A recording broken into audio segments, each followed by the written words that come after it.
En nombre de Dios y la patria se abre la sesión. Ahí sí. La cuenta, por favor, secretario. Perfecto, señor presidente. En materia de cuentas solamente está la excusa del gerente general de la Asociación de Bancos, ABIF, don Luis Opaso, en el cual, junto con agradecer la invitación para concurrir a esta sesión para exponer respecto del proyecto de ley que está en primer lugar de la tabla, que es el que interpreta la ley 19.496 y modifica otras normas legales, señala que no puede asistir a que se encuentra fuera del país. Eso es la cuenta, señor presidente. Muchas gracias. ¿Se ofrece la palabra sobre la cuenta o otros? Yo quisiera aprovechar de plantear, justo lo estábamos conversando, que ayer por acuerdo de comité se decidió incluir en tabla, en cuarto lugar, para el día miércoles, ¿no? Para 22. el día miércoles 22, el proyecto que crea el Servicio Nacional de Reinserción Social Juvenil. Y claro, yo estaba... ¿Pero ya nos dieron plazo también? No. Es que tuvimos la conversación acá en la comisión, pero después hubo comité, yo estaba en Código de Agua, estábamos en Código de Agua, y ahí se planteó este tema y quedó en tabla. Entonces, claro, y la senadora Ena Fonbear fue al comité, pero no estuvo en la conversación que tuvimos acá nosotros. Entonces, nadie de acá, por decirlo así, de la comisión, pudo llevar ese tema al comité. No, presidente, yo le mandé un mensaje al senador Guanchumilla, que fue en representación de nuestro comité. Él lo planteó y nos dieron un plazo y se dio cuenta ayer en la sala. Pero quedó el acuerdo, sí, me dijo, yo no me había enterado. ¿Para la indicación usted está diciendo? Sí, nos dieron una semana. Una semana.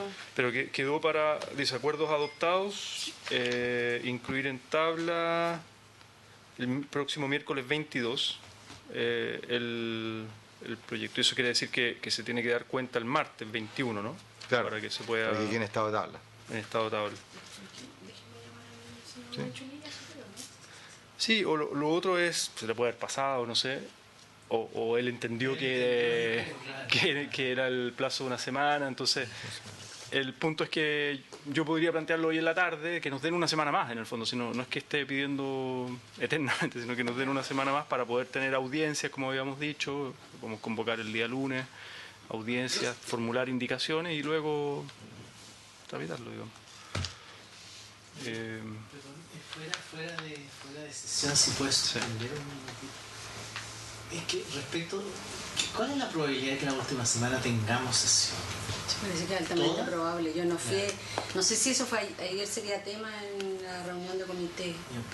El senador Durresti me dijo que entre lunes y miércoles, me dijo, no te programes nada territorial para lunes y miércoles porque probablemente va a haber sesión. Oye, y dicen que también podríamos tener que volver el día 3 de febrero porque supuestamente si la acusación constitucional contra el intendente en la Cámara...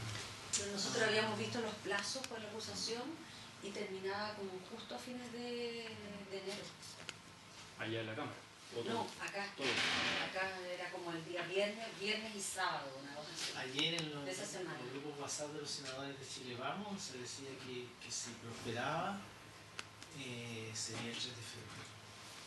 Y yo tengo un compromiso con... Lunes 3 cae eso. Lunes 3, ¿sabes? Porque, claro, estrictamente debiéramos votar, por decir, el día 30 o 31, pero como es sábado, parece, algo así, se correría el lunes. Es primero y 2, cae sábado primero y domingo 2. Lunes 3. Y viene 31. Entonces el plazo sería mejor que fuera el jueves 30. ¿Cuándo se vota la acusación en la Cámara? ¿Cuándo se vota la acusación en la Cámara? La próxima semana. Por eso están diciendo que probablemente en Senado la última no fuera regional porque va a llegar igual eso, si es que llega. Claro, pero es la última, ¿no? Que se no está diciendo la demás. También eso podría ser el 3 de febrero. Ahí no. Pero no le habíamos sacado los plazos con calendario y con el máximo de los plazos llegaba a la última semana. Sí. Llegaba como el sábado, el último plazo. Ya, bueno. Así que ojalá, porque no... Dicen de ser. ¿Cuándo no puede llegar? Eso vino para... El 30. Oye, el último día el 30 para mí. El 30. Tengo un viaje con mi nieta chiquita. ¿Qué edad tiene? 3 y medio. No, le ratifico que respecto a lo que estamos hablando del tema de la reinserción social juvenil, el acuerdo de comité que ha sido informado que se da lectura. Quizá en algún momento se conversó, no tengo idea, pero después... ¿Qué? Lo de los 15 días de la comisión. Es que eso yo también lo escuché, pero no está ratificado. Yo lo escuché cuando se dieron cuenta en la sala. O sea, peor aún, los comités acordaron que el proyecto se ve... Está en tabla el próximo miércoles. De hecho, Navarro, que estaba al lado mío ayer, fue al comité. Ya. Entonces, yo llegué y le pregunté, y me dijo, sí, además tú se lo mandaste por mensaje, sí, porque yo estaba en la comisión y le mandé el... Lo mejor es que tú lo converses con Francisco. Y Francisco lo converse con el presidente. Claro, que para efectos prácticos nosotros como el documento oficial pues, el que nos envían a nosotros Y por mail. también aparece bueno. el senador Navarro. Sí, aparece Navarro, sí. Y entonces no tenemos invitado.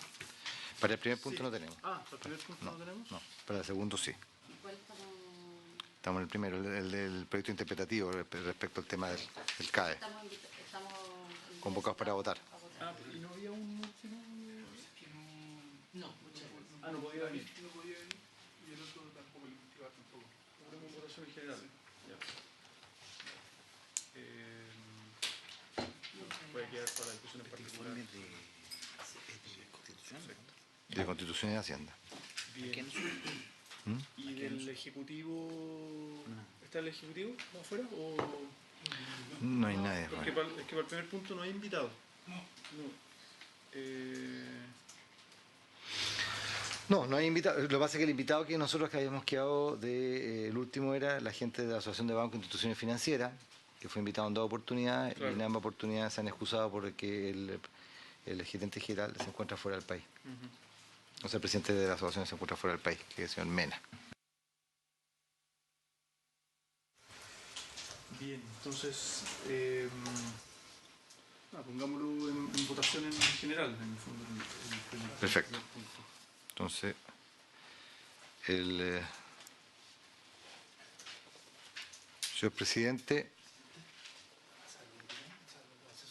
Ah, sí, claro, sí. el señor presidente pone en votación en general el proyecto de ley que interpreta la ley número 19.496 y modifica otras normas legales, que es correspondiente al boletín 13.053-04.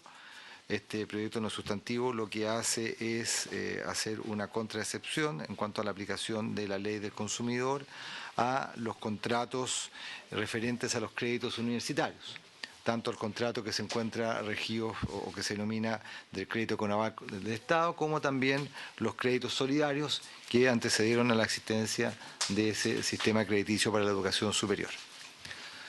Senador García. Presidente, yo creo que antes de la votación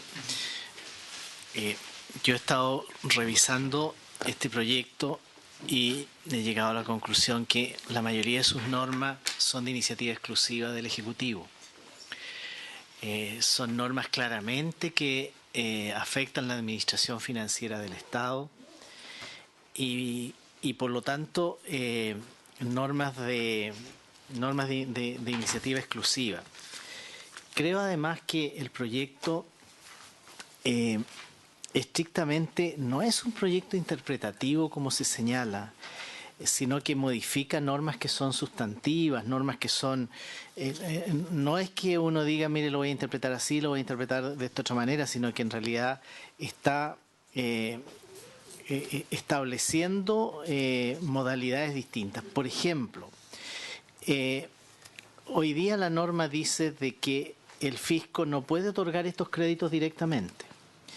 Más allá de que nosotros incluso tenemos el proyecto de ley del CAE nuevo que así lo establece, ¿verdad? Que se va a sacar la banca del otorgamiento de los créditos y que se va a hacer a través de un órgano del Estado. Pero eso nosotros no lo podemos hacer por iniciativa parlamentaria, tiene que ser iniciativa del Ejecutivo. Elimina la facultad que tiene el fisco de vender los créditos destinados al financiamiento de la educación superior, norma en la que uno también está de acuerdo, pero es norma de administración financiera. extender el beneficio de que el pago se limita a un 10% de la renta a todos los deudores del crédito y no solo los que estén al día en el pago, norma en la que uno también está de acuerdo, pero que es administración financiera y que por supuesto es de iniciativa exclusiva del Ejecutivo. En fin, y así hay varias disposiciones. Entonces yo lo primero que quisiera plantear es que, en mi opinión, esta es una iniciativa claramente inadmisible, y por lo tanto lo primero que quiero pedir es que votemos la admisibilidad de la iniciativa. Muy bien, bueno, está en todo su derecho. Tengo como fundamento la revisión que hicimos con la Secretaría en su momento del proyecto. De hecho, ellos nos pidieron hacer algunos cambios en la versión original del proyecto para justamente pasar la admisibilidad en cuanto a la redacción formal. Pero pongamos en votación la admisibilidad del proyecto, secretario. No sé si va a tener o dar su opinión también. Bueno, se ha planteado en varias oportunidades este tema de votar en la admisibilidad del proyecto. Lo que se vota admisibilidad son la admisibilidad de las indicaciones que se formulen a un proyecto.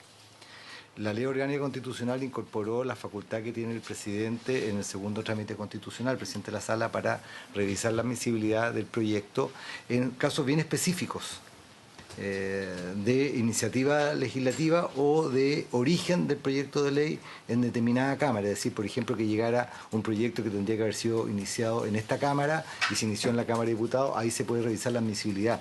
Pero en el Senado existe un sistema que es, como usted lo ha planteado, señor presidente, hace un momento, de que cuando hay un proyecto que tiene problemas de admisibilidad, generalmente se le indica a los autores de la moción de que resuelven esos problemas de admisibilidad para que no sea declarado inadmisible en la cuenta, que es el momento en que el Senado declara la admisibilidad o inadmisibilidad. Otra cosa es que después, ya cuando el proyecto está en la comisión, cada senador pueda hacer las argumentaciones correspondientes y pueda votar en contra del proyecto de ley y pueda incluso hacer reserva de constitucionalidad por estimar que el proyecto es inadmisible.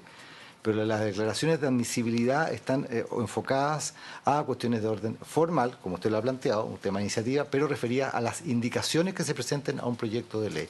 Esa es la interpretación que generalmente siempre Solo las indicaciones. Se ha desarrollado, y muy eventualmente la situación que le he planteado respecto de revisar, y se puede revisar incluso la votación, la declaración de inadmisibilidad en la sala nuevamente también, se puede, pero siempre referido al tema de las indicaciones. No sé si está clara Yo pensé que se podía votar también la admisibilidad del proyecto, se podía pedir, pero tenía claro lo de las indicaciones, pero además pensé... Pero son situaciones muy excepcionales, claro.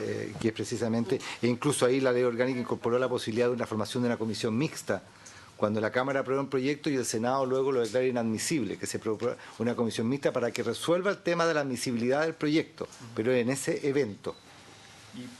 Esta es una moción que está en su primer trámite constitucional y que en consecuencia a esta instancia lo que le corresponde es aprobarla o rechazarla en general, con los fundamentos que el senador García puede sustentar su voto en contra por estimar que el proyecto es inadmisible por referirse a materia de iniciativa exclusiva del presidente de la República.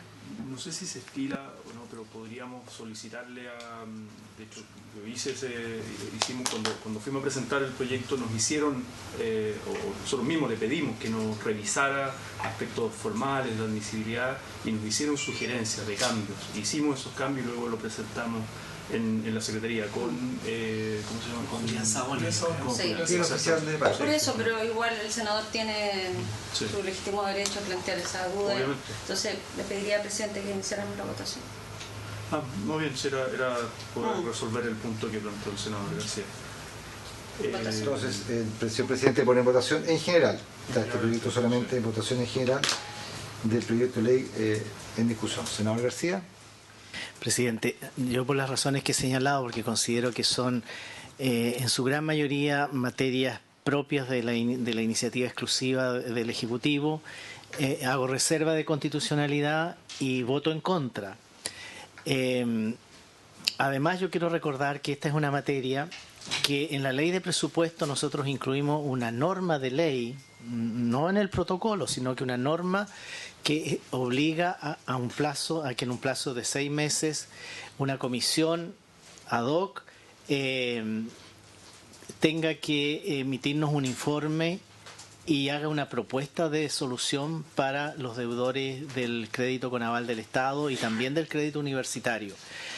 A mí me parece que lo que debemos hacer es que esta comisión comience a funcionar lo más pronto posible, que nos haga las propuestas y que legislemos en función de ello. Son cuantiosos recursos fiscales, son una cifra de recursos fiscales muy, muy importante. Comprendo también, y todos comprendemos, la situación que están viviendo muchas familias a raíz de este endeudamiento, pero insisto, el impacto fiscal que ello tiene es también muy significativo. Eso reafirma mi convicción de que es una materia de iniciativa exclusiva del Ejecutivo y por eso reitero, hago reserva de constitucionalidad y voto en contra. Perfecto. Sí, pero primero, toma los votos usted mejor, sí. Senadora Proboste, vota a favor. Toma usted voto y votamos finalmente el voto de la senadora. ¿Usted vota? ¿Qué tiene votaría primero hasta el final? Sí. Senador Fonbear, buenos días. Buenos días, secretario. Estamos votando.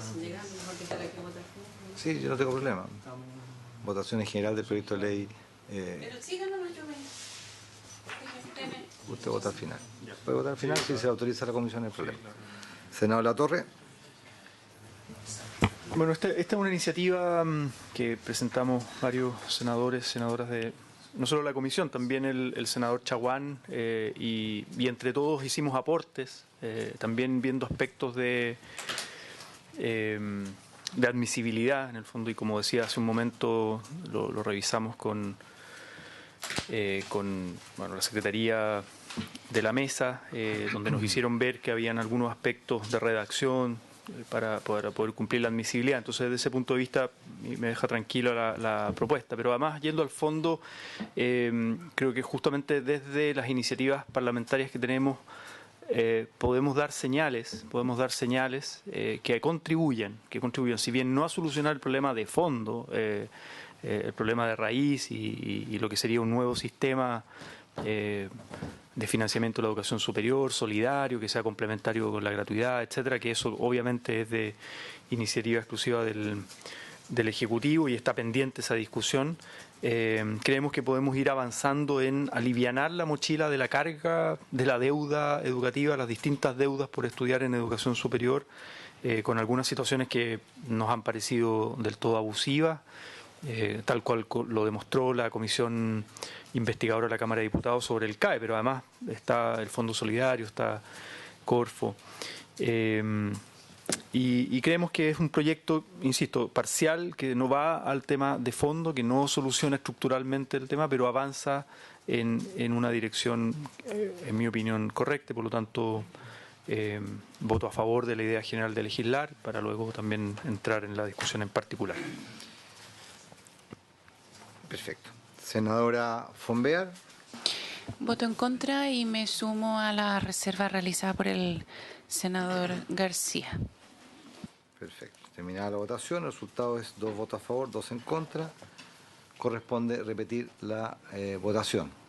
En caso de mantenerse, queda su resolución para la próxima sesión de la comisión, ya que el proyecto no tiene urgencia. Y se da por repetido el empate. ¿Te parece? Sí. Perfecto. Senador García, ¿usted mantiene su votación en la repetición de la misma? Perfecto. Consecuencia, queda para la próxima sesión la resolución de este asunto. Y tenemos que pasar al segundo punto de la tabla. Muy bien.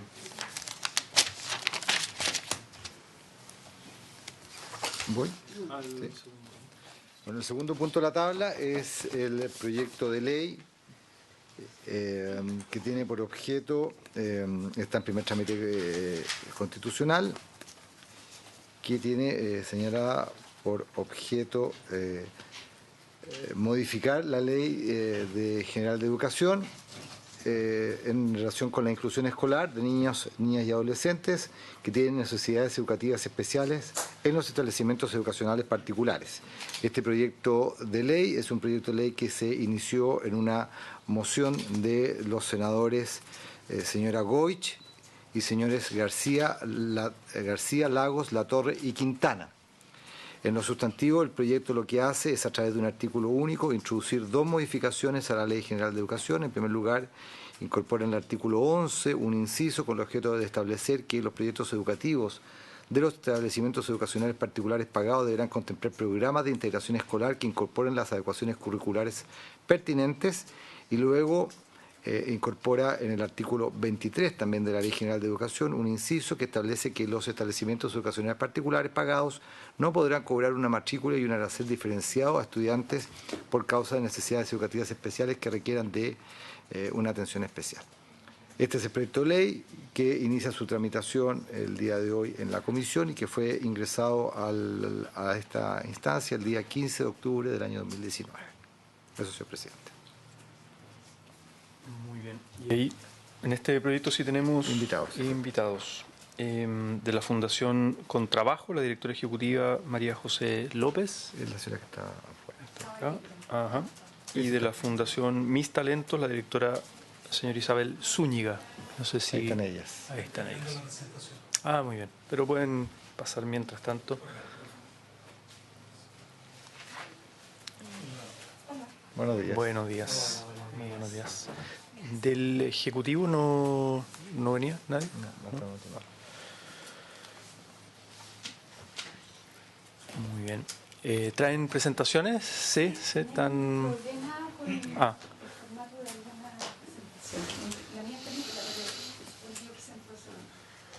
Bueno. Ahora podemos cambiar el orden, si es que para no... ¿Sí? Sí. Total, son audiencias. Se va a colocar la pantalla. Perfecto. Sí, perfecto. Entonces, empezaría de la Fundación Mis Talentos, ¿cierto? Perdón, las confundí. De la Fundación Contrabajo, directora ejecutiva María José López. Sí. Muchas gracias. Bueno, gracias por la invitación. Apretar ahí. ¿Ahí? ¿Funciona? Súper. Bueno. Quiero hacer una presentación sobre el tema que nos reúne, que es el proyecto de ley presentado en relación a la no discriminación de alumnos con discapacidad en colegios particulares. La Isabel, que es la que va a presentar después, va a abordar... Ahí está, la Isabel. Va a abordar los aspectos más técnicos, ¿verdad?, del tema, y yo quisiera primero hacer una aproximación un poco más genérica. Normalmente hemos pensado que Stephen Hawking es una persona con discapacidad, y sin embargo Stephen Hawking no es una persona con discapacidad. Stephen Hawking, en estricto rigor, no tenía discapacidad. Stephen Hawking tenía un déficit que es propio de la condición humana. Todos los seres humanos tenemos déficits. Y no es una discapacidad, porque la discapacidad es el resultado de una interacción entre déficit de las personas con barreras contextuales. Perdón, ¿debería haber saludado como más formalmente a los senadores? Perdón. Está muy bien. Ya. Bueno, igual los saludo formalmente. Gracias. Estoy cómoda porque es mi tema y me gusta mucho. Bueno, la discapacidad definió la ONU, y esto es muy importante, el año 2006, que la discapacidad no es una condición de las personas, sino el resultado de una interacción entre un déficit con las barreras contextuales. Es algo así, una suma que tiene dos componentes: por una parte el déficit, por otra parte las barreras contextuales, dan como resultado la discapacidad. Por tanto, si disminuimos las barreras contextuales, lo que nos quedan son personas con déficit, es decir, seres humanos. Les quiero dar algunas cifras a nivel global. En Chile, según la última encuesta nacional de discapacidad del año 2015, el 20% de la población adulta tiene algún grado de discapacidad. Esta cifra incluye a adultos mayores porque el envejecimiento evidentemente se va transformando en una barrera de participación. El 50% de las personas con discapacidad, y esto es muy interesante, pertenecen a los quintiles 1 y 2 de la población, es decir, tenemos un fenómeno muy significativo de pobreza y discapacidad. Y en la región metropolitana, según la última encuesta nacional de discapacidad, las personas con discapacidad reciben un 40% menos de remuneración que las personas con discapacidad. Honestamente creo que es bastante menos que eso, ¿verdad? Pero eso fue lo que recogió la encuesta preguntando por ocupación, que no es lo mismo que empleo. Con esta pequeña introducción de cifras, les quiero contar y hablar del tema que nos reúne y quizás esto puede ser lo más significativo y ojalá el aporte que puede hacer a esta reflexión es que realmente el problema que tenemos no es, hola senador, no es el déficit de las personas, sino que es la segregación. Y la segregación es lo que, bueno, hoy día esta palabra y este pensamiento nos hace mucho más sentido. Tienen ahí algunas fotos, ¿verdad?, de niños que están institucionalizados. Ustedes saben que en Chile se institucionaliza niños en razón de discapacidad. Eso sigue sucediendo hoy día, nos sigue pareciendo bastante normal, ¿verdad?, que un niño sea institucionalizado por pertenecer, evidentemente, a los quintiles más pobres de la población y además por tener discapacidad. El problema de la institucionalización es que no solamente desvincula de la familia, sino que rompe, ¿verdad?, todos los vínculos que esa persona tiene hacia el exterior. Y esto en las personas con discapacidad es muy significativo. Y puse esa foto porque esa mujer que ustedes ven al medio, ¿verdad?, la que tiene chape, pareciera que tiene 14 años, pero tiene 36. Y en el momento de la foto... Y esto es lo que pasa después cuando vamos al mundo de las empresas. Aquí tienen algunos ejemplos de escuelas especiales, ¿verdad? La mayoría de las residencias en Chile, los organismos colaboradores del Estado que se dedican a personas con discapacidad tienen escuelas especiales. Ahí tienen una con más recursos, una con menos recursos, ¿verdad? Pero son escuelas especiales al fin, ¿verdad?, que reciben a niños con discapacidad. Y les puse acá una foto, no sé si alguno de ustedes tuvo la oportunidad de ver esta película de la Maite Alberdi, que se llama Los Niños. Una foto que está en una ficha en el metro, ¿verdad?, que era el del lado de acá, que a todos nos parece como un poco divertido, pero... desde mi punto de vista no tiene nada divertido celebrar los 50 años como si fueran niños, ¿verdad? Por eso que la película se llamaba Los Niños. Y al lado tienen una foto de un taller laboral protegido, que es, yo diría, la instancia más frecuente de trabajo de personas con discapacidad intelectual en Chile. La mayoría de ustedes probablemente ha comprado un alfajor, un chuflí, un algo hecho por... Y eso nos parece como, qué bien, qué amoroso. Y quiero contarles que no está bien. En Chile, esta cifra es muy relevante. Más del 50% de los establecimientos educacionales no privados, es decir, que reciben alguna forma de subvención del Estado, no tienen programa de integración escolar o PIE, ¿verdad? Ustedes saben que la modalidad de educación especial tiene 3 formas: la educación, las escuelas especiales, los PIE, los programas de integración escolar ¿verdad?, en establecimientos regulares, y las aulas hospitalarias. Bueno, en Chile más del 50% de nuestros establecimientos no tiene PIE, porque el PIE es discrecional, ¿verdad? Claro, exactamente, que eso es lo grave, porque los particulares no tienen ninguno, ¿verdad? Pero de los que reciben subvención del Estado, más del 50% no tiene programa de integración escolar. Es decir, en ese establecimiento la probabilidad de que entre un niño con una discapacidad significativa o permanente, como un niño con síndrome de Down, es bajísima, y si lo hace, va a ser un niño que no va a hacer una trayectoria de aprendizaje, 50%. Perdón. ¿Por qué no tienen PIE? ¿Por qué? ¿Qué requisito no cumplen? ¿Qué condición no cumplen? ¿Los colegios no lo piden? ¿No alcanzan los recursos? No, yo creo que más que no alcancen los recursos es porque muchos directores consideran que no quieren tener niños con discapacidad en sus colegios porque les va a significar un tremendo trabajo, ¿verdad? Que es hacer ciertas adecuaciones, contratar un coordinador de PIE. Hay un montón de factores que inciden en la decisión respecto de tenerlo o no tenerlo. Uh-huh. Siguiendo con la pregunta del senador García, y es un problema de desconocimiento, ¿el colegio tiene que pedirlo para tenerlo? Sí.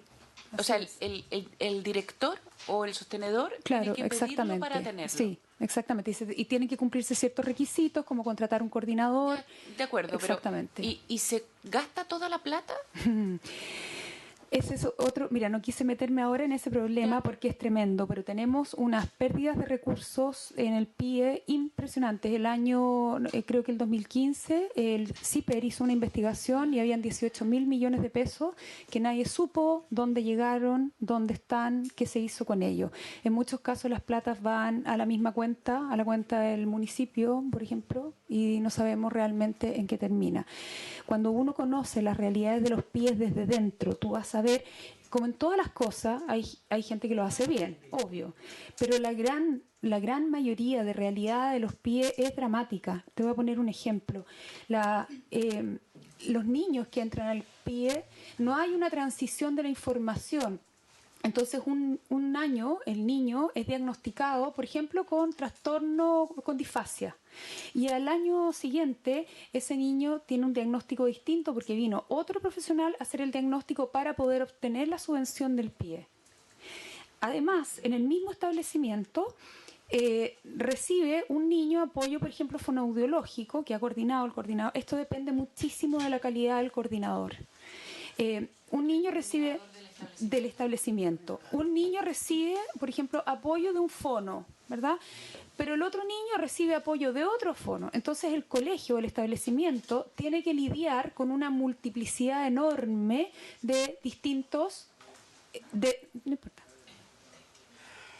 de distintos profesionales que intervienen y que finalmente es una fuga de recursos tremenda porque no se capitaliza dentro del establecimiento educacional un apoyo coherente con el proyecto, un apoyo coherente con el sistema educacional, y entran y salen estos profesionales y entran y salen diagnósticos. Nosotros hemos conocido casos de niños que han recibido hasta 4 o 5 diagnósticos cada año distintos. Sí, es así.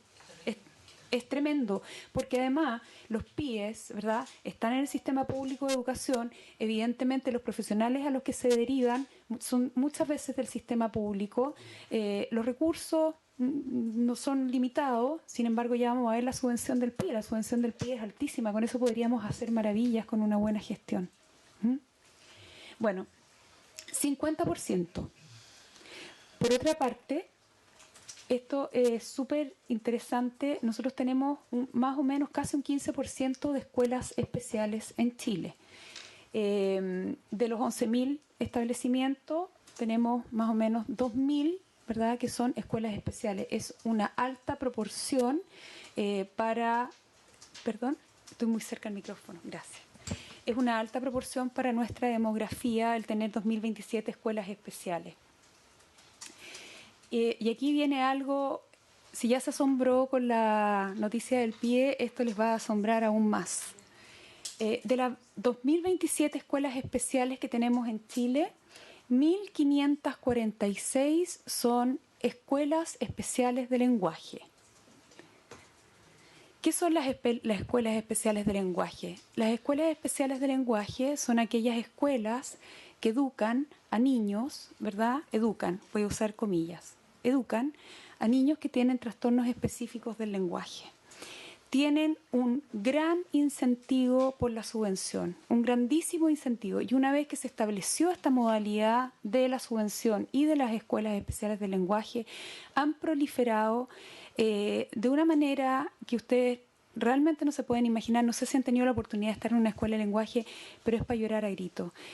Son unas casuchita pintada con un girasol afuera, con unos profesionales que después uno sabe que tienen un montón de cosas, esos niños ahí no aprenden nada, son niños que además tienen trastornos específicos del lenguaje, o sea, que tienen necesidades educativas especiales transitorias. Y el problema es que de transitorias se les quedan en permanentes, ¿verdad? Y nosotros, yo trabajo más bien en el ámbito laboral, la Isa es la experta en educación, nosotros recibimos a adultos, a jóvenes adultos con discapacidad intelectual por deprivación sociocultural. No es porque tengan un trastorno genético, no es porque hayan tenido asfixia de parto, es porque han vivido en la pobreza y en el absoluto abandono de las escuelas de lenguaje.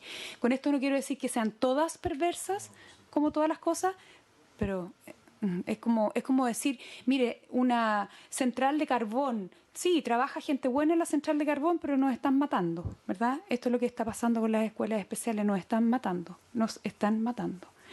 Bueno, tenemos el 71% de las escuelas especiales en Chile se dedica solo a trastornos específicos del lenguaje, con lo que la conclusión más o menos obvia es que se atiende en Chile de los niños que están matriculados de las ahí me dio el dislexia, no son 138.000, son 183.000 matrículas que tenemos el año 2018 en escuelas especiales, según los informes del Ministerio de Educación. Un 75,6% corresponde a niños que tienen trastornos específicos del lenguaje.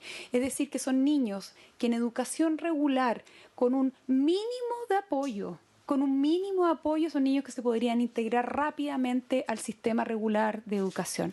Y sin embargo, en esta convivencia, ¿verdad?, de totalmente segregada, adquieren una discapacidad significativa. Esto es muy, muy importante. Ojalá quedara este número, 76% necesidades educativas especiales transitorias. Entonces la pregunta es, ¿y qué pasa con los niños con necesidades educativas de tipo permanente? ¿Qué pasa con los niños que tienen discapacidad? Menos del 20% está en escuelas especiales. Entonces, ¿quién los educa? No los educan.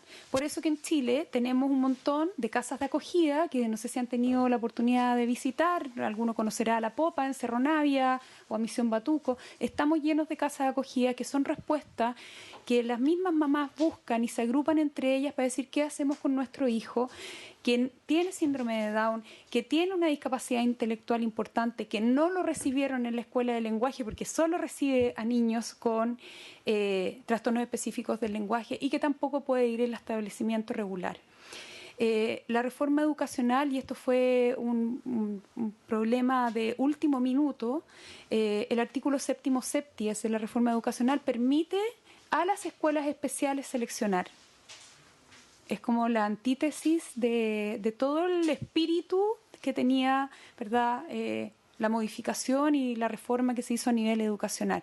Entonces las escuelas especiales sí pueden seleccionar, por tanto lo que hacen es quedarse con los niños con menor déficit de manera de obtener la mayor subvención con la menor inversión posible, ¿verdad?, en recursos para esos niños. Bueno,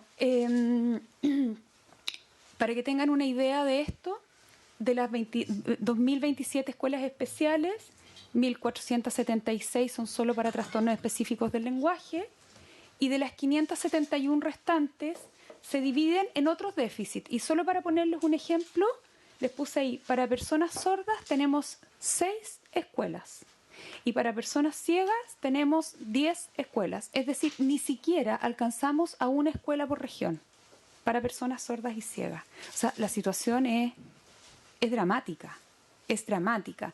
Y además conocieran las historias de las personas sordas que salen de sus escuelas especiales sin saber leer. ¿Por qué?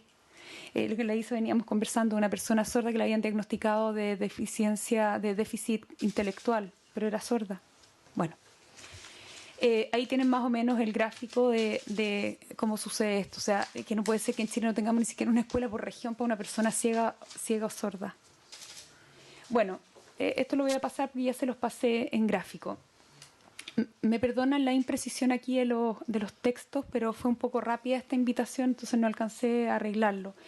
En marzo del año 2019, a marzo, es decir, del año pasado, la subvención mensual por alumno por educación diferencial preferencial, es decir, para niños con discapacidad, en colegios con media jornada alcanzó los 188.000 pesos, mientras que la subvención especial preferencial, es decir, la regular que se entrega a los niños en situación de mayor vulnerabilidad, es de 60.000 pesos en promedio. Por tanto, la diferencia es 3 veces mayor, ¿verdad? Por tanto, hay un incentivo económico que desde nuestro punto de vista debe alinearse correctamente. Esa plata no la podemos perder. Lo que pasa es que la tenemos que utilizar de una manera que produzca lo que queremos que produzca, que es educación, ¿verdad? Y participación para niños con discapacidad. Aquí tienen el promedio de de jornada de subvención para especial preferencial y diferencial preferencial, que son más o menos, ahí lo tienen, desde 80.000 pesos, ¿verdad?, a 232. Entonces, no sé si alguien aquí, me imagino que usted, senadora, ya conoce el mundo de las escuelas especiales. Y el decreto 170 y la cantidad Sí. de niños que están, que también Sí. es un gran problema, porque Tremendo. no es la realidad de las Sí. escuelas. Muchas escuelas reciben más niños que no reciben esa subvención. Sí, claramente. Y sucede también que hay muchas escuelas que uno se Un tema empieza... administrativo, ni Sí, siquiera legal. administrativo. Totalmente. Y sucede, además, que uno empieza a conocer este mundo y se da cuenta que hay familias que son dueñas de varias escuelas especiales. O sea, es como un reino donde nadie gobierna, realmente. Nadie gobierna. Bueno, Nada de eso es PIE. esto de acá, Estas subvenciones que usted nos está señalando. sí, algunas de esas están incluidas dentro del PIE. Claro, exactamente. Sí, incluye las dos. Bueno, en resumen, esto tiene un montón de aristas, pero solo para como conversar el tema. Primero, esto es muy importante, la educación especial en Chile no tiene homologación con el currículum regular. Es decir, cuando los chiquillos salen de la escuela especial a los 26 años, que este es otro gran tema, desde mi punto de vista, esto se hizo como para dar una solución, pero realmente hoy día se nos está revirtiendo tremendamente el problema, porque yo recibo estos jóvenes para trabajar y entre los 18 y los 26 años, que es un tiempo maravilloso, realmente los terminan de discapacitar. En talleres laborales, metiendo manjar todo el día adentro del alfajor, y tú le preguntas a esos jóvenes, ¿y tú sabes usar la cocina? No. Además me dice, no, tía. Entonces, esos son los jóvenes que hoy día la ley 21.015 nos pide poner a trabajar.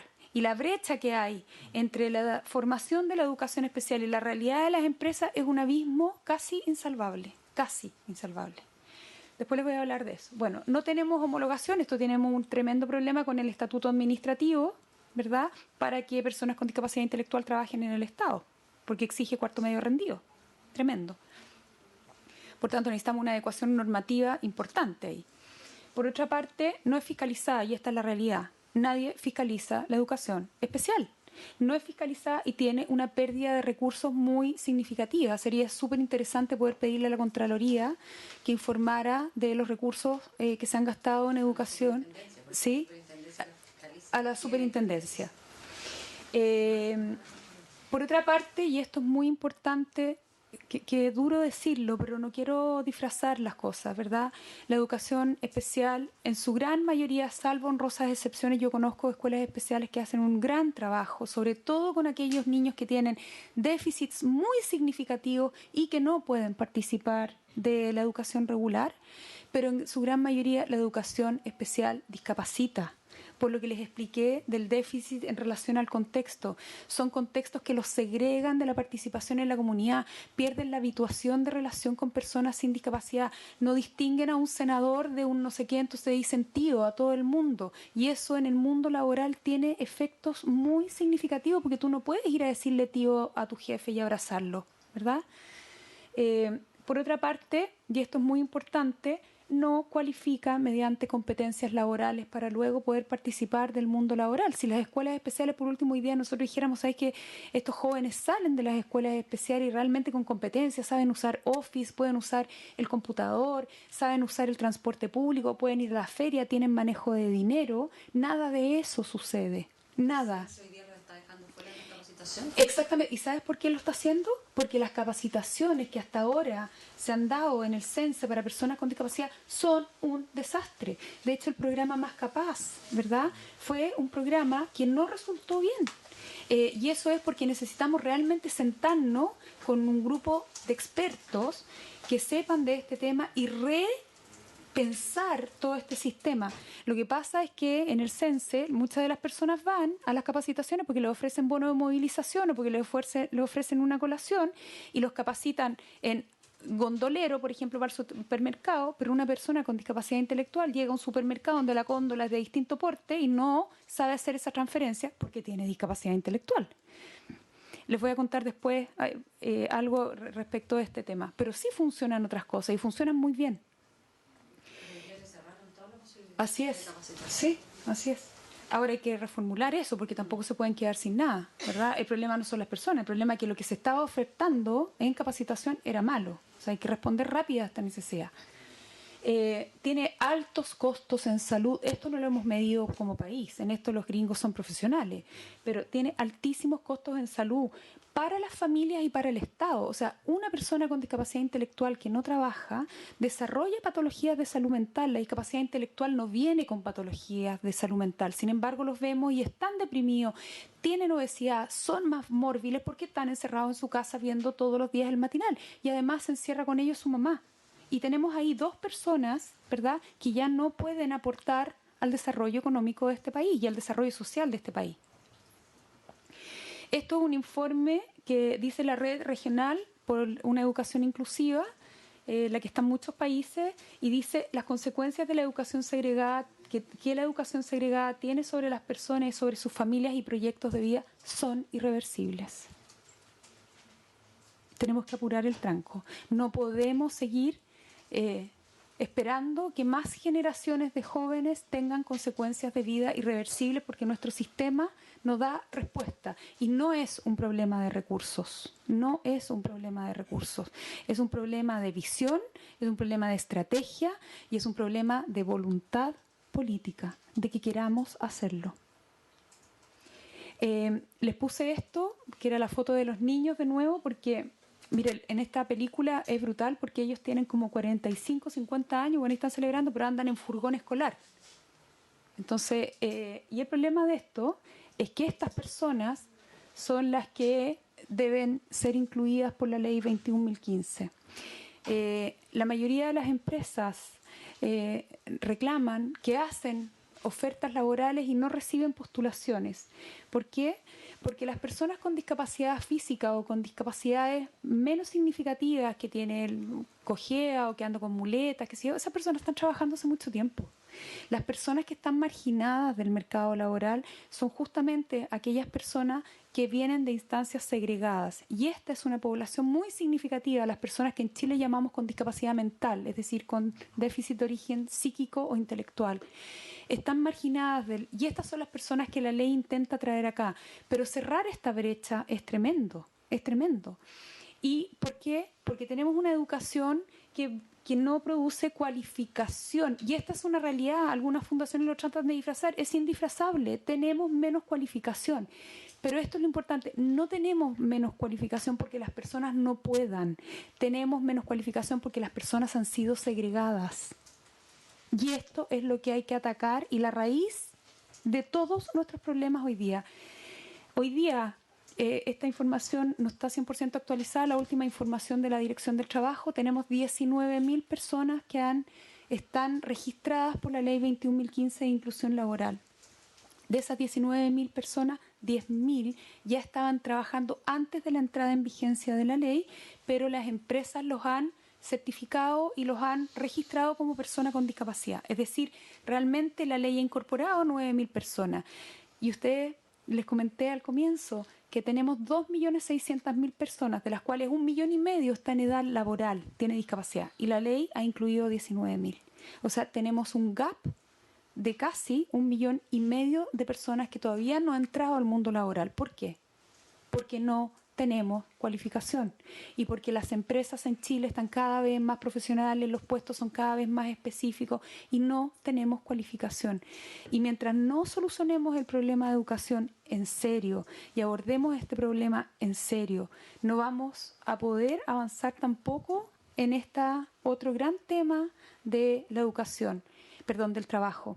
Solo les quiero comentar, nosotros hemos implementado un programa, no quiero hablar de la fundación porque eso no tiene nada que ver ahora, sí, pero les quiero decir que ayer nos entregaron los resultados de medición de personas que hemos puesto con un programa especial para el cual nos fuimos a capacitar a Estados Unidos, a trabajar a un grupo de personas con discapacidad intelectual. Después de 6 meses de programa, todos sus indicadores, incluyendo coeficiente intelectual, se han incrementado. Y lo que quiero decir con esto es que el contexto es vital en la generación o no generación de discapacidad. Y creo que en relación al proyecto que hoy día estábamos conversando, no puede pasar. Este es un problema que tenemos en la educación pública. 50% de la educación pública no tiene PIE, pero en las escuelas particulares, los colegios particulares, que son el 9% de los establecimientos en Chile, no hay ningún sistema de apoyo. Ningún sistema de apoyo. ¿Puedo hacer una consulta? Lo hago. Perdón. Yo tengo que pedirle disculpas, tengo que subir a una reunión, voy a tratar de volver. Le pido disculpas porque de verdad lo que usted nos está planteando es de primerísima importancia, pero así que le ruego que me disculpe. Está bien, gracias. Permiso, presidente. Bueno, una consulta de conocimiento personal, da lo ¿Ya? mismo. Hay colegios particulares que incluyen y que tienen sistemas de apoyo. Sí. No, o sea, por conocimiento personal no puede ser que no sea ninguno, porque yo por lo menos conozco Sí, 2. sí. Entonces mi pregunta es que no tenemos cómo medirlo porque no lo conocemos, porque en el fondo quizás el colegio lo hace sin ponerlo en ninguna... o sea, no hay nadie que le pregunta si lo tiene o porque usted dice no hay ninguno. No es que no haya ninguno. Hay colegios, por ejemplo, la institución teresiana ha hecho un tremendo trabajo en inclusión, pero son iniciativas, ¿verdad?, del establecimiento que no tiene ningún estándar de ningún tipo. O sea, no hay nadie, perdón, presidente. No hay nadie que les pregunte tampoco. No, y o sea, no dice, oiga, ¿y usted tiene, así como tiene castellano? O sea, claro. El lenguaje se llama. ¿Usted tiene un sistema de apoyo? No. Y además... Entonces, por eso en el fondo tampoco no tenemos información. No, y además pasa que en el mundo particular son muy pocos los colegios, hay algunos que te dicen que tienen, pero que no tienen, que ese es otro tema.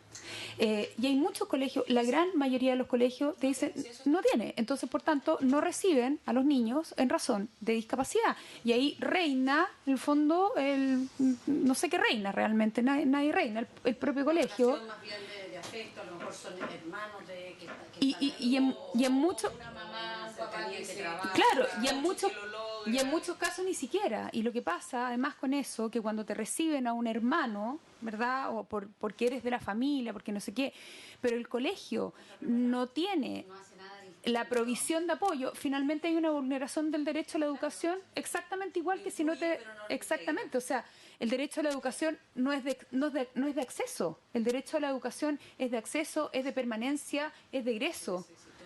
Hay una trayectoria, ¿verdad?, que hoy día en los colegios particulares sencillamente no tenemos. Y esa es una realidad dramática porque para los padres que tienen a sus hijos en colegios particulares, no es fácil transitar a la educación pública porque de partida territorialmente no está cercana, ¿verdad? Entonces ahí hay un tremendo desafío. Pero el desafío de fondo es replantearnos este tema de la educación inclusiva.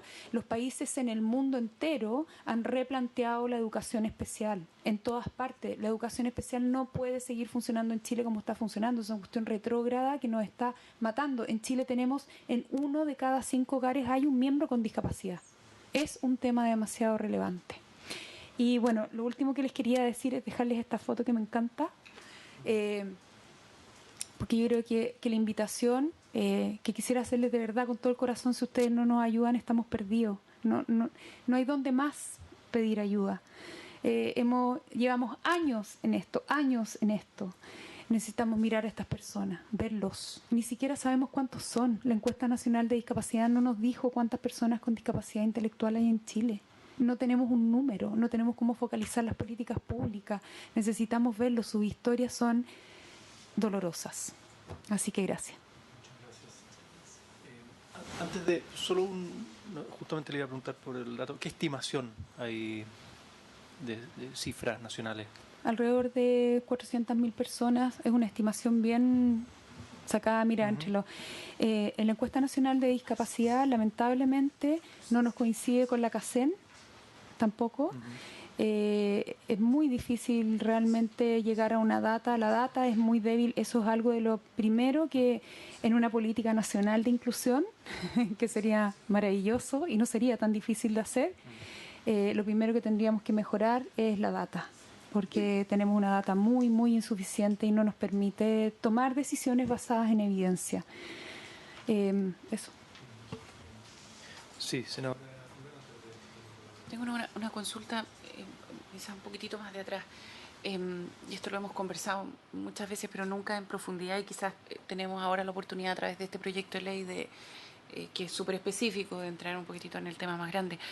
Yo entiendo que no soy experta en el tema, para nada, pero entiendo que las escuelas especiales en sí no es una mala idea. Entiendo que depende del tipo de discapacidad de que tan severa sea, que se tenga que poder transitar, que después uno pueda entrar a otro colegio, porque a veces como que uno tiende a pensar de que o solo escuelas especiales o ninguna escuela especial, pero entiendo que no es así. Quisiera un poquitito una opinión bien general del tema, solamente para poder empezar a formarme una opinión. Mira, yo creo que como todas las cosas es como se use. Yo creo que el problema de la escuela especial es que efectivamente, mira, en el mundo en general las escuelas especiales están teniendo dos roles. O sirven como sistemas de apoyo a establecimientos regulares, por ejemplo, en los servicios locales de administración se debería hacer ahí un buen trabajo de manera de poder dar apoyo, especialmente a aquellas escuelas que tienen una matrícula pequeña y que no les va a dar para poder tener dentro los apoyos basales. Y la otra instancia es que las escuelas puedan recibir a aquellos niños que realmente tienen discapacidades muy significativas que les impide estar dentro de la escuela regular. Sin embargo, en el mundo ese diagnóstico no lo realiza la escuela especial. Y yo creo que aquí hay un tema muy importante. O sea, hay un incentivo perversísimo y además está mal enfocado porque el primer approach que todos deberíamos tener es la educación regular es un derecho para todas y todos. Y eso yo creo que estamos absolutamente todos de acuerdo aquí. Es lo que dice además la Convención Internacional de Personas con Discapacidad que nosotros ratificamos el 2010. La educación regular es un derecho, no la educación nomás, la educación regular. Por tanto, es la educación regular y ese sistema el que debe proveer los apoyos que cada uno de los estudiantes requiere.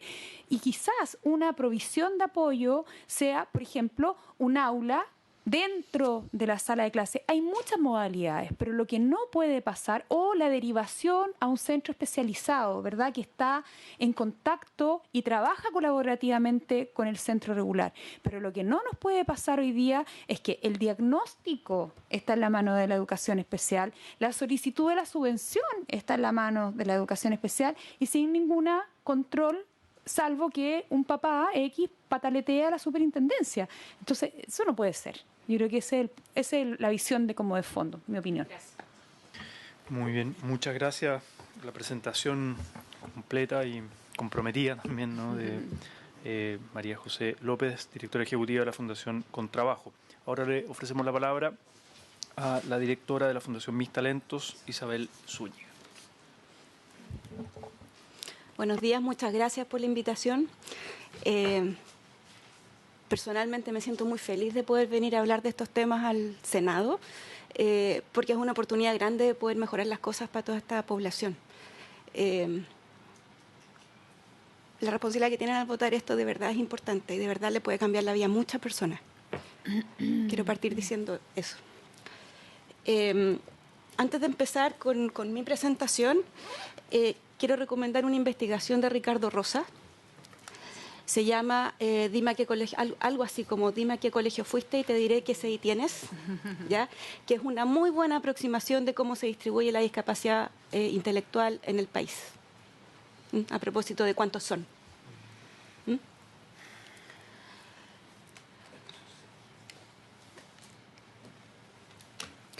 Voy a partir con algunos conceptos que María José ya revisó. Los voy a pasar relativamente rápido para irnos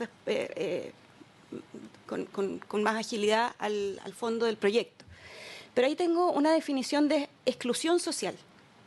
Y la exclusión social es la falta de participación de segmentos de la población en la vida social, económica y cultural de sus respectivas sociedades, porque faltan derechos, recursos o apoyos. Ahora, si esta exclusión se determina, como dijo María José, producto de una interacción entre deficiencias que todos tenemos y las oportunidades que nos da la sociedad, empiezan a aparecer grupos que con mayor frecuencia que otros grupos viven más exclusión.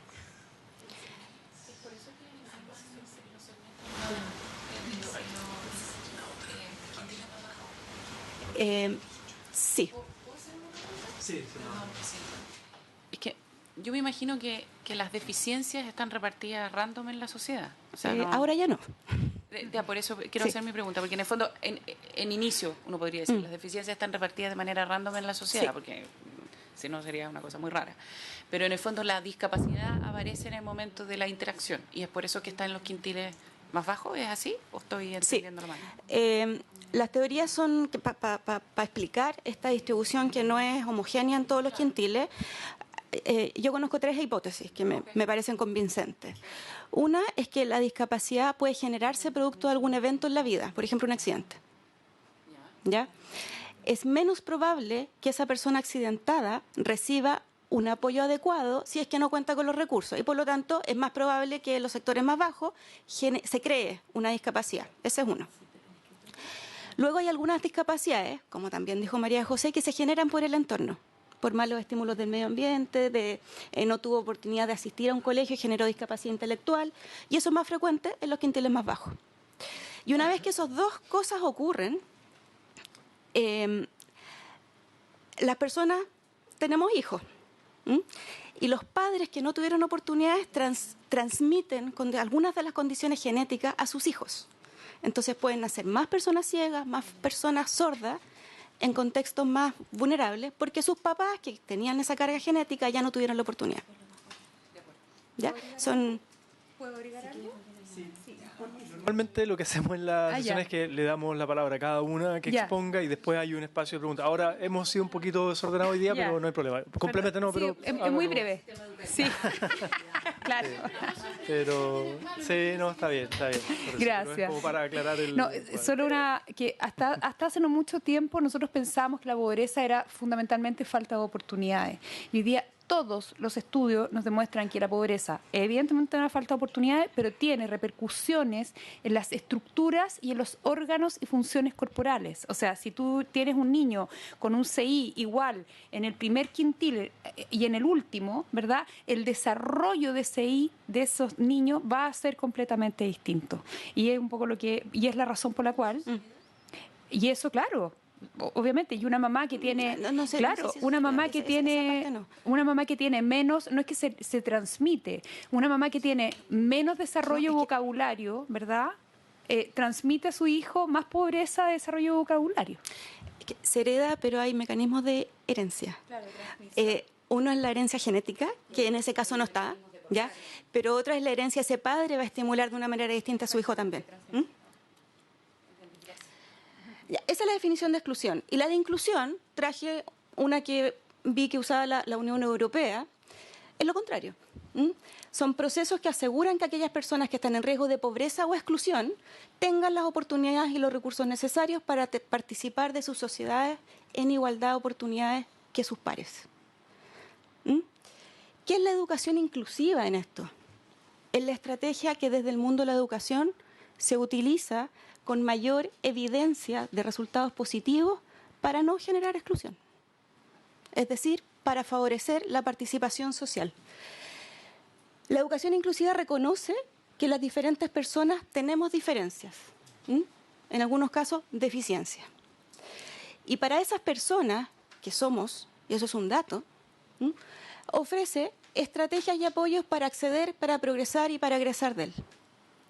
Si la educación no lo hace, no solo no cumple su rol, sino que colabora a lo contrario de lo que debería ser su rol. Colabora con la generación de inequidades en la sociedad. Si nosotros aspiramos que el sistema de educación entregue calidad a todos, que es una frase que todos los colores políticos la hacen propia, debemos trabajar por un sistema de educación inclusivo. De lo contrario, por definición, estamos trabajando por educación de calidad para algunos. Dentro de los grupos que con mayor frecuencia enfrentan exclusión en el sistema, ahí puse varios, pero discapacidad marcado es el grupo más excluido de educación y es el grupo más excluido en la sociedad.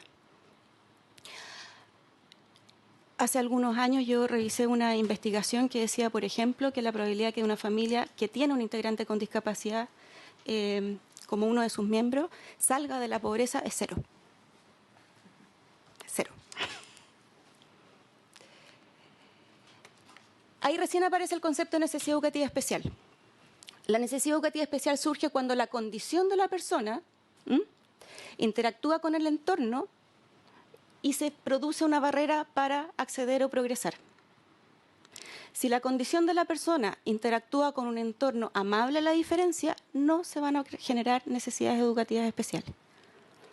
Por ejemplo, si un estudiante se moviliza en silla de ruedas y asiste a un colegio que tiene las rampas y los ascensores, no tiene ninguna necesidad especial para desplazarse. Puede acceder a todos los lugares del colegio. Si un estudiante tiene discapacidad visual y los profesores saben interactuar con él con mecanismos que les permiten acercarlo a la información, hay programas computacionales, hay estrategias, hay macrotipos que son distintos, etcétera, va a acceder al aprendizaje. Ese estudiante no tiene dificultades de aprendizaje, es el sistema o el docente el que tiene dificultades para enseñar. Y esa es la mirada que tenemos que cambiar.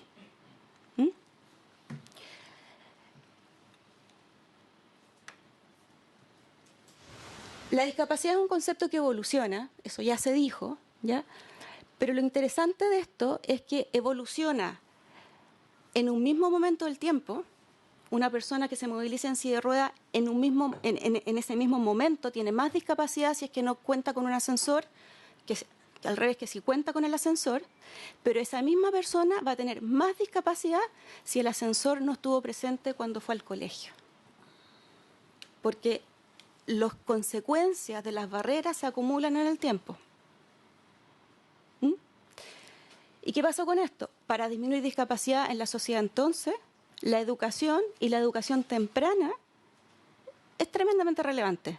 Actuar después es menos rentable desde el punto de vista social, es menos efectivo y finalmente es más caro.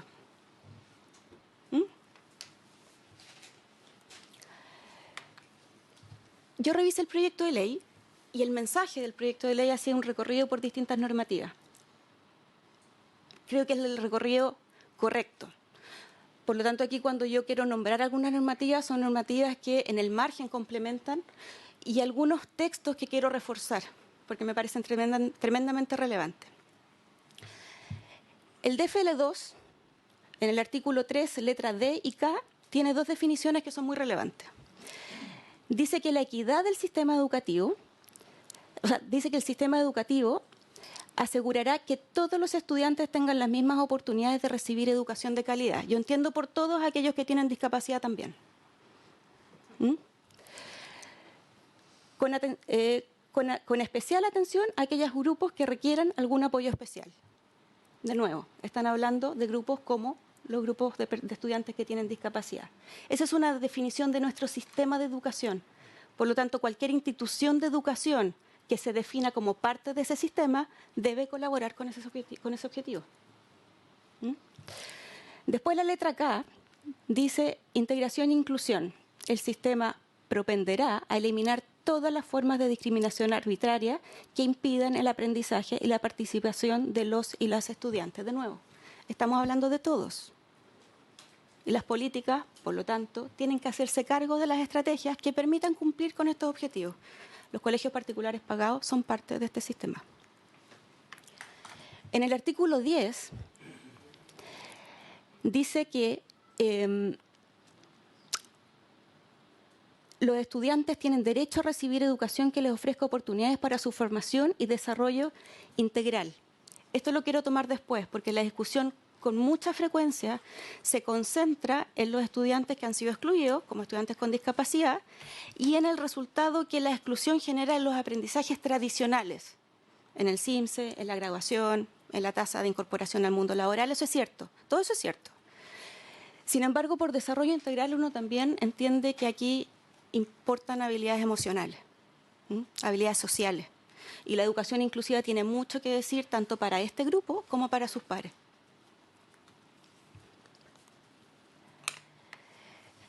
El artículo 4 dice que corresponde preferentemente a los padres el derecho y el deber de educar a sus hijos.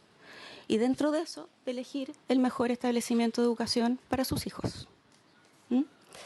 Y es deber del Estado asegurar que todas las personas, y ahí remarco de nuevo, todas las personas, no solamente los grupos marginados, tengan derecho a una educación inclusiva y de calidad. La educación inclusiva los beneficia a todos. Y hoy día los estudiantes de los colegios particulares pagados son los que son más segregados y por lo tanto están más alejados de recibir los beneficios de una educación inclusiva, los que no tienen necesidad educativa especial. ¿Cuáles son los principales beneficios de la educación inclusiva? Esto está documentado, hay teoría, hay investigación, hay evaluaciones de impacto. Todas las frases que están ahí tienen evidencia detrás. Aumenta los resultados en pruebas estandarizadas, disminuye el abandono escolar, aumenta la tasa de graduación y participación laboral de los estudiantes con necesidades educativas especiales. Eso pasa. Una de las preguntas tenía relación con cuál es el rol de la escuela especial. Las evaluaciones de impacto que ven cómo se mueven los resultados en los grandes números, por supuesto hay estudiantes en las colas, pero los grandes números dicen que la educación inclusiva es mejor. Hay algunos pocos que no, pero en general un estudiante con síndrome de Down, un estudiante con discapacidad intelectual, un estudiante con movilidad reducida, con autismo, se desempeña mejor en su ciclo de vida completo si es que tiene la oportunidad de asistir a una comunidad educativa inclusiva. Eso pasa. Por lo tanto, es mejor que una escuela especial. En los grandes números sí. Deberían seguir operando para la escuela. ¿No hay que cerrar la temporada? No, tampoco. No se entiende. Estoy preguntando. Sí, pero sí. Esto es muy... En las mismas dimensiones, el siguiente punto es bastante relevante porque representa una de las barreras que yo trabajo en comunidades educativas que muchas veces impide que la inclusión se masifique. Y es que la educación inclusiva es neutra a las mismas variables que vimos en el punto anterior para los compañeros. No baja rendimiento en prueba estandarizada, no aumenta tasas de repitencia, no baja tasas de graduación. Por lo tanto, ese mito de incluyamos, pero corremos el riesgo de nivelar a la baja, no es cierto. ¿Cómo? Sí, pero el objetivo del sistema educacional son los niños, y en los niños es el resultado. Y aquí este resultado, que está documentado y evaluado por evidencia internacional, también está evaluado para Chile. Esas 3 líneas que resumo ahí es una investigación que hice con Dante Contreras, que a lo mejor lo conocen, un economista de la Chile. Lo que hicimos fue medir cuál es el impacto en CIMSE antes y después de la implementación del decreto 170, que introdujo cambios en la forma en que trabajamos la inclusión, en los compañeros de los niños que estaban en los programas de integración.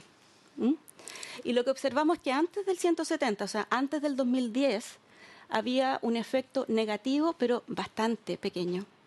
O sea, prácticamente despreciable, pero estadísticamente significativo en CIMSE, en lenguaje y matemática de los compañeros.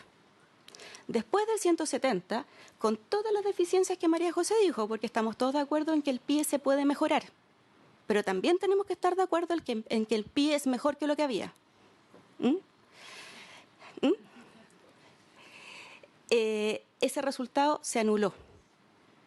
Y ese efecto cero es lo que observamos en los sistemas de educación de países más desarrollados.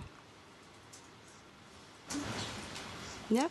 Si nos acercamos a una educación inclusiva de calidad para todos, vamos a llegar a ese efecto cero en todos los colegios, particulares pagados también. Mejora el aprendizaje de todos los estudiantes en lo que tiene que ver con relaciones sociales. Empatía, resiliencia, capacidad de trabajo en equipo, autoestima. Todas habilidades que me imagino que nadie en esta mesa hoy día puede argumentar que son habilidades que Chile entero no necesita.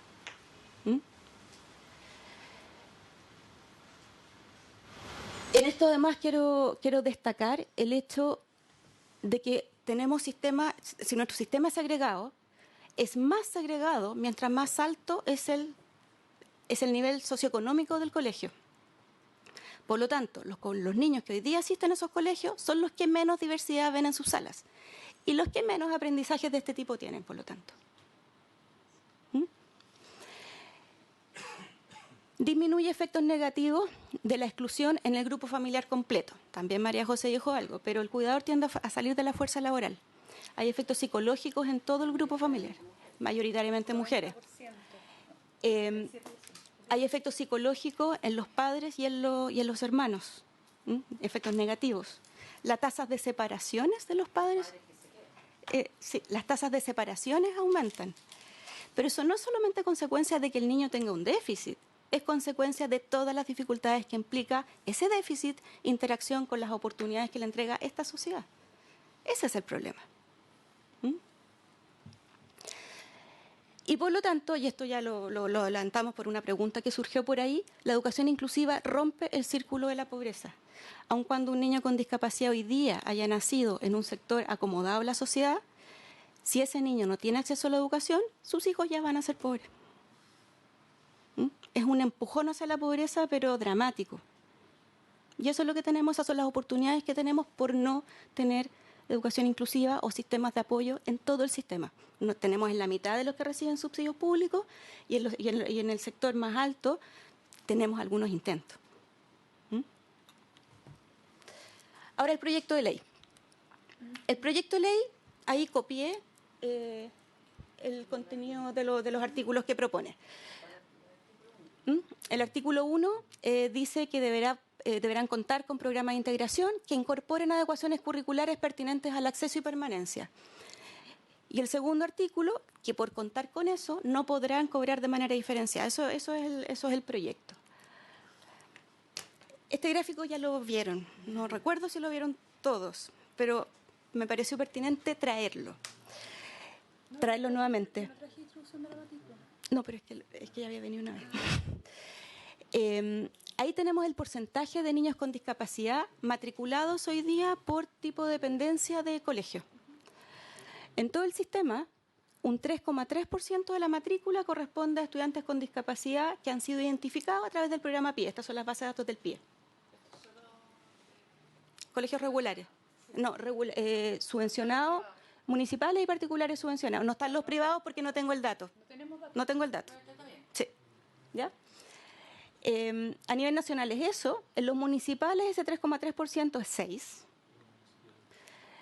que se compara prácticamente igual con los servicios locales, que es 5,9%. En los particulares subvencionados, que ya el promedio atiende, ¿sí?, que tiene atiende un sector socioeconómico en promedio más alto, es un 1,6%. Permanente y transitorio. Los permanentes, lo que está en naranjito, es discapacidad.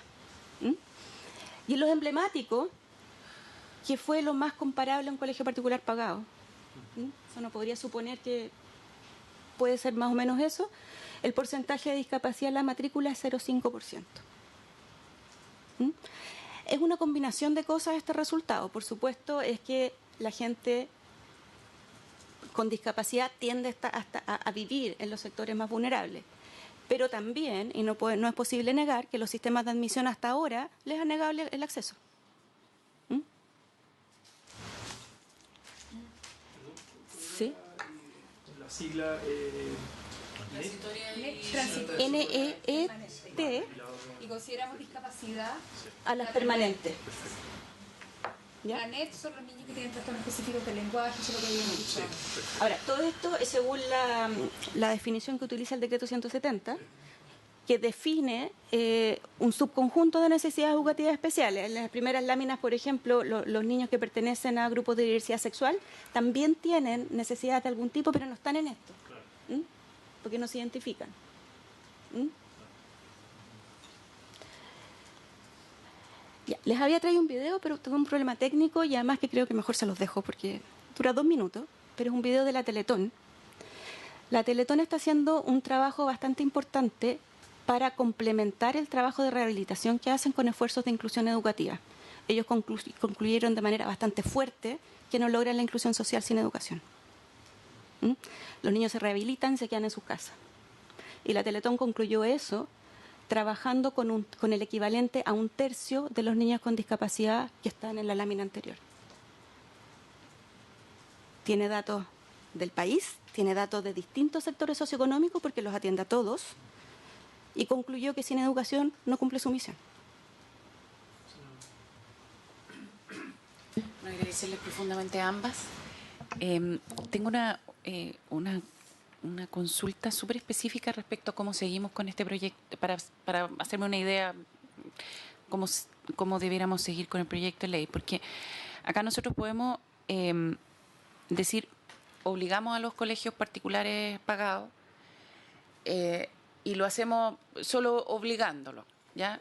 Sin tener un espejo de pregunto si tienen una especie, o sea, si tienen un pie, pongámosle pie, ¿ya? Si tienen pie o no tienen pie, porque pueden hacer la inclusión sin el pie. Decimos, lo incluyo, o sea, los obligo siempre y cuando yo también los obligue a tener un pie.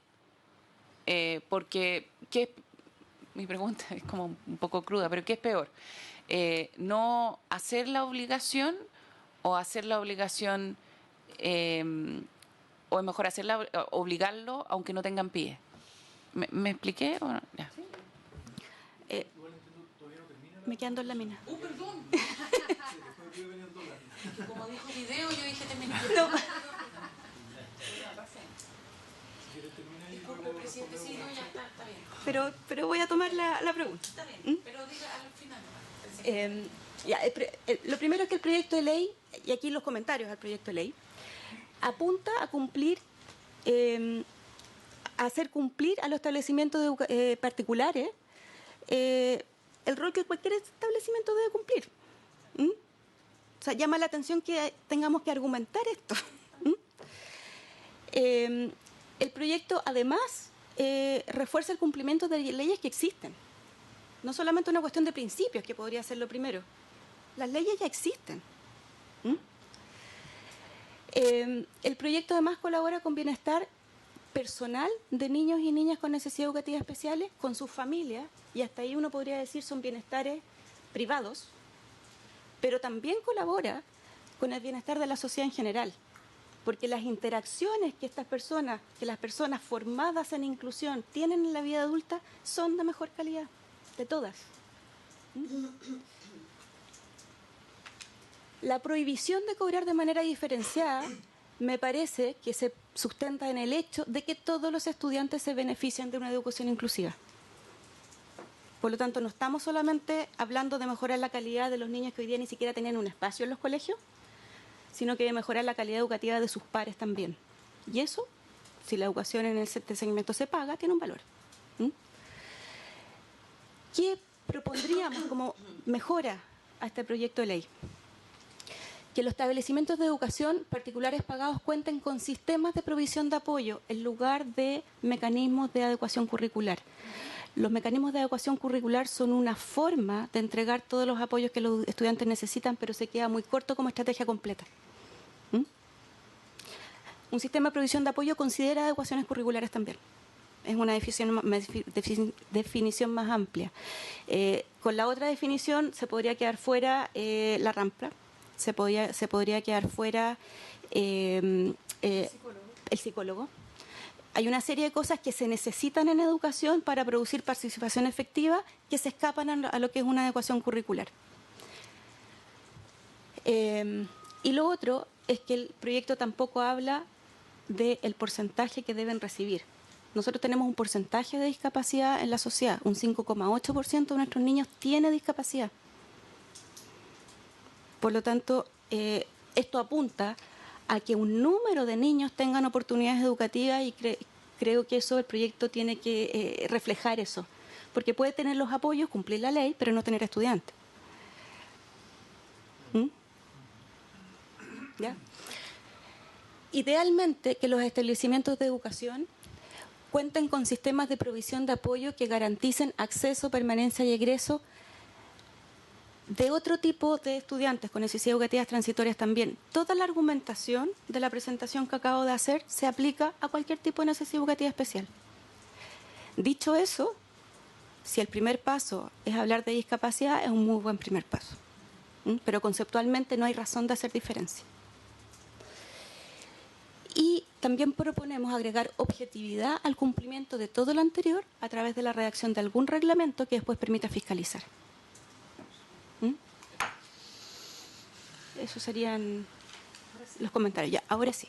Muy bien, muchas gracias por la presentación, directora de la Fundación Mis Talentos, Isabel Zúñiga. Ahora sí ofrecemos, bueno, está la pregunta de la senadora Fonbear, que la pueden responder ambas, pero ofrecemos la palabra, está la senadora Yasna Proboste, recogemos preguntas, comentarios y luego hacemos, porque tenemos que cerrar a más tardar a las 12, hay una sesión especial, estamos convocados, pero hay todavía tiempo. Senadora Yasna Proboste. Muchas gracias, presidente. Bueno, felicitar el trabajo y la presencia de las dos fundaciones, de la Fundación Con Trabajo y la Fundación Mis Talentos. La Fundación Mis Talentos ya habíamos tenido la posibilidad de escucharla acá en la Comisión de Educación a propósito de otra iniciativa legal que sigue durmiendo en este Senado, lamentablemente. No hay ya ningún tipo de urgencia para ese tipo de proyectos. Y uno de los temas que a mí me parece bien interesante, las propuestas de incorporación que hace la Fundación Mis Talentos al proyecto de ley. La verdad es un proyecto de ley, yo lo vi ahora, un proyecto de ley bien tibio, digamos, bien muy, muy pequeñito respecto de la dificultad, de la magnitud que tenemos, pero es importante para abrir una conversación y un debate respecto de estos temas. Conversaba hace poco tiempo atrás con las encargadas de inclusión de las universidades y realmente ahí también hay una tarea muy interesante que hacer. Aprovecho de reconocer y valorar el esfuerzo que está haciendo la Universidad de Concepción en materia de inclusión a nivel de educación superior. Creo que eso es muy importante respecto a las trayectorias educativas y uno debiera conversar en todo el sistema educativo. Ustedes hablaron, y me alegro mucho de que lo que ocurre en materia de primera infancia, en el sistema escolar también. Yo creo que a mí me parece que las propuestas que hace la Fundación Mis Talentos, salvo el tema de reglamento, porque nosotros no tenemos potestad en ese sentido, ayuda a mejorar este proyecto. Y hay algo que lo mencionaba María José a propósito de que Chile suscribió el Pacto de Discapacidad. Naciones Unidas le recomienda a Chile algo que es bien básico, que nosotros lo tratamos de hacer cuando se discutió la Ley de Educación Superior, con poca comprensión, sin duda, en este Congreso. Y que tiene que ver con una recomendación que le hace Naciones Unidas al Estado de Chile, que tiene que ver con los ajustes razonables en materia educacional. Porque nosotros podemos tener una provisión de acceso, pero si no tenemos ajustes razonables en materia de evaluación, va a ser muy compleja la permanencia y más difícil aún el egreso exitoso.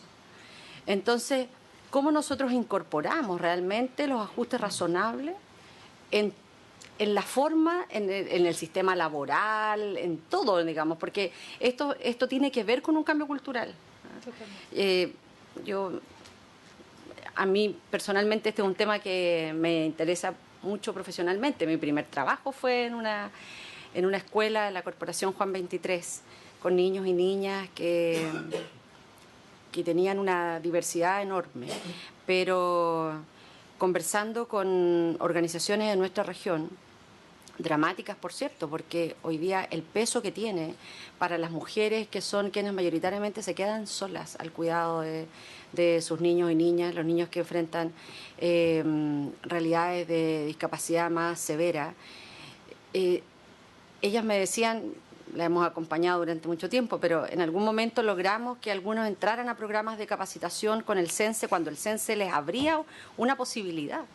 Y el drama para personas que, por ejemplo, de personas ciegas que se capacitaban y que iban a hacer sus prácticas y que conocían el lugar y que al día siguiente le cambiaban todas las condiciones del lugar y por lo tanto se tropezaba. Es decir, aquí nosotros tenemos que avanzar a una transformación social respecto al concepto de los ajustes razonables que tenemos que hacer para una adecuada convivencia. Pero hoy día pasamos de eso a nada, digamos, a que se les cierra totalmente la posibilidad siquiera de capacitarse en los programas. Salud, tenemos ahí un sinfín, pero claro, como esta es la Comisión de Educación, creemos que iniciativas como esta, en que la podemos mejorar en el trámite legislativo, van a ser un avance. Y hay otros temas que son meramente administrativos. O sea, cuando uno mira la cantidad de niños y niñas que están en las escuelas, que sobrepasan con creces lo que está establecido en el decreto 170, y uno dice, bueno, ¿por qué no realmente hacemos esta mirada? Nosotros, a propósito de la discusión del proyecto que vino Fundación Mis Talentos el año pasado, hicimos un levantamiento en una comuna de nuestra ciudad, escuela por escuela, preguntando cuántos niños estaban con necesidades educativas permanentes y transitorias, y superaban con creces en algunos establecimientos educacionales. Recuerdo la Escuela República de los Estados Unidos, de Vallenar, superaba pero con creces eso. Entonces, claro, uno ve esta realidad de a lo mejor recursos que no se utilizan adecuadamente, pero ve también esta otra realidad, en donde hay establecimientos educacionales que acogen, que tienen un currículum más inclusivo, pero que hoy día no tienen el apoyo del Estado con recursos adecuados para enfrentar esta tarea. Esta es la primera discusión de este proyecto de ley y les agradezco que hayan venido y que además nos hayan hecho aporte en esta discusión. No sé si hay más consultas. ¿No? Yo tengo un comentario. Sí, quería solo hacer otra consulta y ahí recogemos todo. ¿Cuál es la impresión desde la experiencia que ustedes tienen, el conocimiento que tienen con las personas, con las que trabajan, con su familia y los sistemas educativos, en este caso particulares pagados, respecto, la opinión de ustedes, respecto a la disposición para aceptar, incorporar, si es que este proyecto avanza, se aprueba? Siempre los proyectos de ley pueden sufrir modificaciones, pero el espíritu de esto es, claro, es obligarlos, en el fondo, ¿no? Hay una obligación a colegios particulares pagados a que hagan determinadas adecuaciones, decisiones, incluso en términos de pago, ¿no? ¿Cómo ven ustedes la disposición de los sostenedores de esos colegios particulares pagados, los dueños, digamos, ¿no?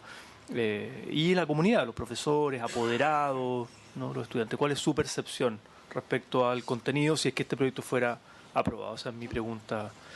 Y recogemos de entre todos los comentarios y preguntas que se han hecho. Perdón. Voy a hacer referencia al trabajo que tenemos nosotros de la Fundación, desde Mis Talentos. Nosotros trabajamos por definición con todo tipo de colegios, no hacemos distinciones. Este tipo de vulnerabilidad es independiente de la condición socioeconómica, genera otro tipo de situaciones.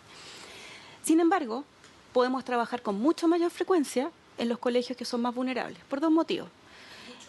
Mayor frecuencia, mucho más, nos abren mucho más las puertas. Uno es porque tienen la sala con estudiantes con necesidades educativas especiales y tienen la necesidad hoy día de trabajar con ellos. Ese es un tema. Con los colegios particulares pagados, no nos pasa eso porque existen estos prejuicios. Creen que es nivelar a la baja, creen que van a bajar el CIMSE, la competencia ahí es mucho más fuerte. Sin embargo, la decisión de uno es una decisión muy valiente. La decisión obligada para todos genera otra cosa porque iguala la cancha la competencia. ¿Mm? Si todos los colegios particulares pagados tienen que hacer esto, todos van a estar trabajando en esto, todos van a estar aprendiendo y ninguno va a tener ventaja por no hacerlo, porque no puede hacerlo. Hoy día tienen la posibilidad de no hacerlo si quieren y son premiados por el sistema porque rankean bastante bien en el CIMSE. ¿Mm? Son colegios que discriminan discapacidad, pero también discriminan otro tipo de condiciones. Por eso es que también hablé ahí de necesidades educativas especiales transitorias. Si ve la ley hoy día prohíbe seleccionar en base a variables que permitan predecir resultados académicos, el hecho se hace. El hecho se hace, está documentado, no se observa, el caso a caso se observa, pero también está investigado, se hace. Pero yo te diría que es eso, o sea, hay una costumbre de no hacerlo, hay un desconocimiento para hacerlo, y un cambio siempre genera una resistencia, sea este tema o sea otro. ¿Mm? Pero también hay una suerte de, si me salgo de las reglas de competencia regular, me van a castigar. ¿Mm? Si un proyecto como este obliga, iguala las posibilidades de competir en esos colegios. Eso es por un lado. Me quiero referir a lo que preguntaste antes de que terminara mis dos láminas.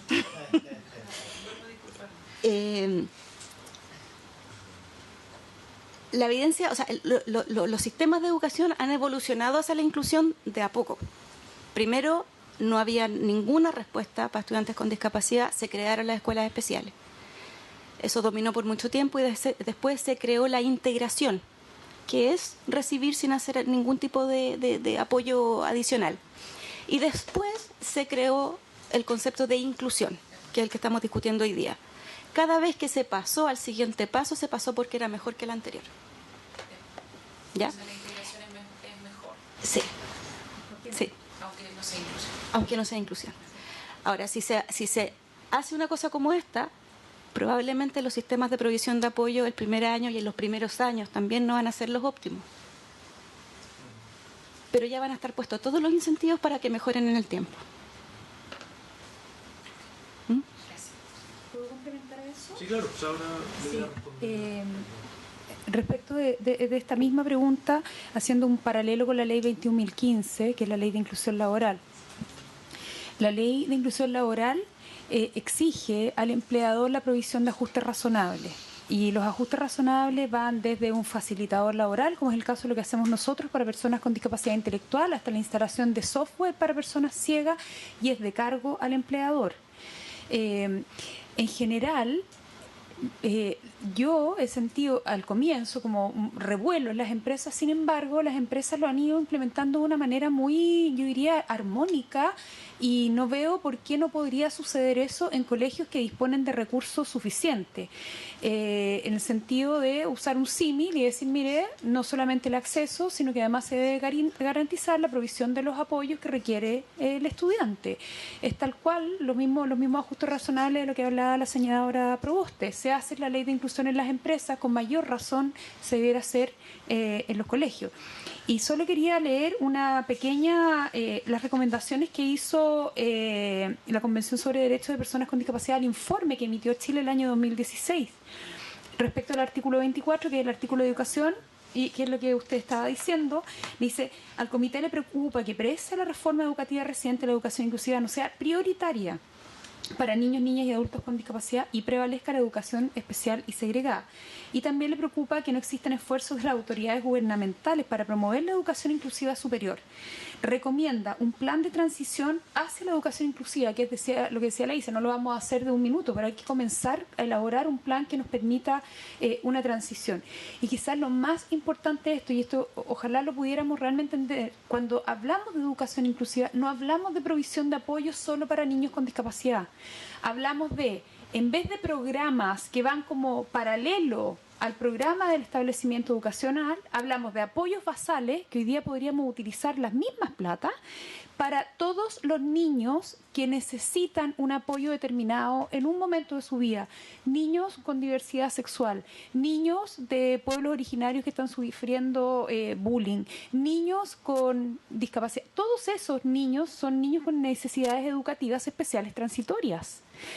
Por tanto, cuando hablamos de educación inclusiva, hablamos de una educación beneficiosa para el sistema educacional y para los niños en su conjunto. No es una petición para esta población en particular. Sí, aprovechando, senador Navarro tiene una consulta y sería la última. Y ahí usted... No, he escuchado a doña María José López y también a Isabel Zúñiga. Mira, yo tengo la convicción de que los economistas dicen que hay una brecha. Yo digo que hay una deuda de este Congreso, del Estado de Chile, con la discapacidad en su conjunto, con las condiciones especiales. Porque, no solo porque ayer se movilizaron más de 300 discapacitados en la Plaza de la Independencia, Concepción, haciendo un reclamo múltiple sobre la atención que el Estado brinda al 10% de la población de Chile que representa algún tipo de discapacidad o condición especial. Y en particular, esta es la expresión más brutal de la discriminación sobre aquella condición, porque es desde el nacimiento de la educación. Si efectivamente no hacemos una corrección a la base educativa, la verdad es que transformar a los ciudadanos y generar condiciones para que el Estado se adapte es muy compleja. Y creo entonces de que este Senado debe crear una comisión especial para el tema de la discapacidad y condiciones especiales y abocarse a despachar todos los proyectos que tenga y generar, digamos, un informe que permee al resto de las comisiones. Educación está tapada de proyectos. Siempre tiene muy poca capacidad para ver temas distintos al tema global de la educación pre-básica, básica, superior, de formación de posgrado, que es lo que hegemoniza. Por tanto, el espacio para poder profundizar, en mi opinión, tiene que ser un espacio especial. Ya lo hicimos en su oportunidad cuando discutimos el tema del Sename. Después del caso del ISET, se entendió que había un antes y un después y se generó un proceso importante. Yo diría, ¿cuál va a ser el caso que explote, que nos haga concluir lo que ya visualizamos de que aquí hay una acumulación que puede terminar en una situación muy compleja? Porque ocurre así, o hay una explosión de un hecho lamentable, de muerte, de crisis, y dice, bueno, ahora vamos. Pero yo creo que aquí se ha acumulado una presión subterránea, no visible, pero una presión que va a explotar. Y va a explotar de la peor forma, como ocurre cuando no hay un control directo del Estado o cuando todos sabemos que las cosas están mal, pero no hacemos lo suficiente o creemos no hacer lo suficiente y nos sentimos culpables de no hacer lo suficiente cuando hay responsables de hacer lo suficiente. Y si uno acumula este sentimiento de que no se hace lo suficiente, yo me siento culpable, yo diría que lo positivo es decir cómo resolvemos y nos abocamos a enfrentar el diagnóstico que ustedes hacen, lo de la escuela de lenguaje, por favor, ¿cierto? Esto lo venimos diciendo ya por décadas. Lo del tema de la inclusión ya por décadas. Lo del tema de que los discapacitados tienen que salir a marchar y que se han tomado las oficinas públicas por meses de los organismos encargados de esto, es así. Entonces yo diría que no sé cuántos proyectos hay de temas relacionados aquí en educación y otras comisiones, que los hay, y creo que es una propuesta que me gustaría plantearle a los colegas que evaluemos de manera seria la creación de una comisión especial, que no tiene por qué ser permanente, sino que se aboque a generar un diagnóstico profundo de lo que tenemos en el Poder Legislativo en relación con el Estado sobre estos temas y propiciar tratar los proyectos de ley que sean necesarios.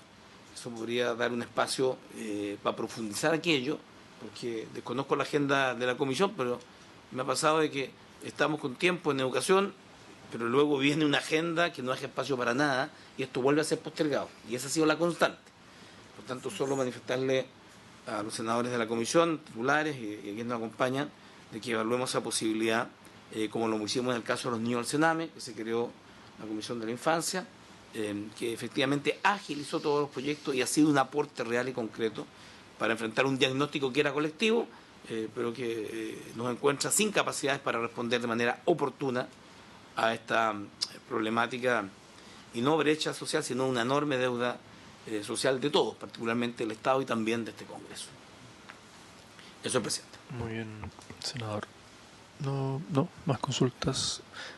Ahora sí, los últimos 5 minutos se los pueden distribuir para poder cerrar. Voy muy rápido. Quiero destacar el hecho que parte muy importante de las barreras que enfrentan las personas con discapacidad o con alguna deficiencia para incorporarse en la sociedad son las barreras culturales. No es tanto la inversión en el ascensor, en cosas materiales, sino son las barreras de interacción con el otro.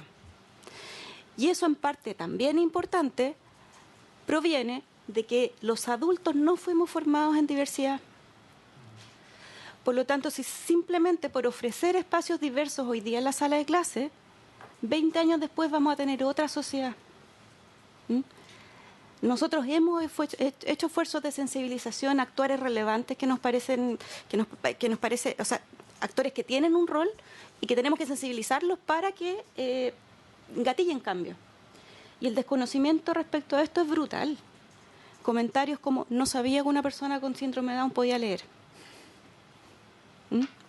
¿Cómo le hablo? Eso es desconocer estas diferencias. Y esas actitudes generan que esa otra persona no pueda participar. Y no aprenda a leer. Eso por un lado. Lo otro, entendiendo que la carga de trabajo de esta comisión es alta, quiero hacer una petición.